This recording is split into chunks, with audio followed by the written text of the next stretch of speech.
It's disturbing and it's shocking, and I'm ashamed to be a part of that. Virat Kohli arrest. బెంగళూరులోని Chinnaswamy stadium దగ్గర తొక్కేసలాట జరిగిన విషయం అందరికీ తెలిసిందే. ఈ ఘటనలో 11 మంది మరణించగా 50 మందికి పైగా గాయపడ్డారు. మేము డై హార్డ్ ఫ్యాన్స్ అని చెప్పుకునేవారు ఇప్పుడు ప్లేయర్స్ ను చూసేందుకు వెళ్లి ప్రాణాలు కోల్పోవాల్సి వచ్చింది.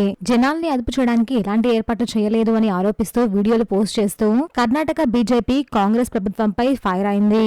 జనాలు ఎక్కువ మంది రావడంతో ఒకరిపై ఒకరు పడ్డంతో అభిమానులకు ఊపిరాడక కన్నుమూశారు. అయితే ఈ తొక్కిసలాటకు కోహ్లీని బాధ్యుని చేస్తూ విరాట్ కోహ్లీని అరెస్ట్ చేయాలి అని సోషల్ మీడియాలో #విరాట్ కోహ్లీ అంటూ ట్రెండ్ చేస్తున్నారు.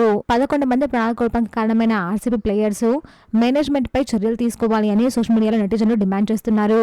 ఈ పోస్ట్ చూసిన కోహ్లీ ఫ్యాన్స్ అయితే ఈ ఘటనలో కోహ్లీ తప్పేముంది, ఇందులోకి అతన్ని ఎందుకు లాగుతున్నారు అంటూ ప్రశ్నిస్తున్నారు. దీంతో వి లవ్ యూ కోహ్లీ అనే #ని ఫ్యాన్స్ ట్రెండ్ చేస్తున్నారు. ఒకవైపు #అరెస్ట్ కోహ్లీని ట్రెండ్ చేస్తూ ఉంటే మరోవైపు ఫ్యాన్స్ మాత్రం వి లవ్ యూ కోహ్లీ, ఇందులో కోహ్లీ తప్పేం లేదు అంటూ ఫ్యాన్స్ ట్రెండ్ చేస్తున్నారు.